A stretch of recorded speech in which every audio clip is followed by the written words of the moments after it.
Premium parking for food trucks. That's the plan to ease parking problems and bring in more money. But as the city takes a bigger bite of lunchtime profits, will this plan help or hurt Honolulu food truck operators? Paul Drews has our top story at 10:30. Honolulu's food trucks serve up all kinds of dishes, but those that want to serve up lunch in the Capital Special District will have to fork over more money to the city for reserved parking stalls.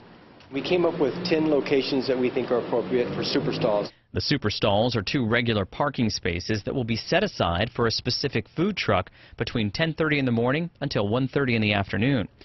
Food truck owners had mixed reactions to the spaces and the plan. Good and bad, both ways. Good is that you're exclusive. Nobody come in, or no new trucks can come in and take your spot. And the bad thing is also that you have to pay rent. Food truck vendors currently pay $6 for metered parking, adding up to about $130 a month. But they would pay at least $400 a month for the spot and the exclusive operating rights. That would bring in at least an additional $4,000 a month for the city.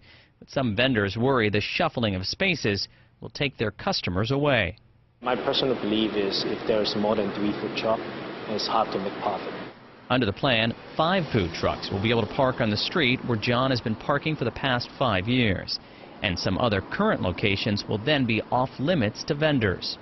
We don't expect we're going to be seeing new food trucks come into the market just because of these super stalls. We're just going to take the existing businesses and give them security in knowing that this space is available from them. They don't have to compete with other cars that might be parked there on a daily basis. Parking is at a premium around Honolulu, but vendors say they're not the ones calling for the changes. There's always going to have trouble, but the trouble is we can compromise to go early to try to wait for the parking. Now, the city still has some details to hammer out over the plan, but expects the bidding process to begin in January. That's also when food trucks will no longer be allowed to operate on parts of Punch Bowl and King Streets. Kenny?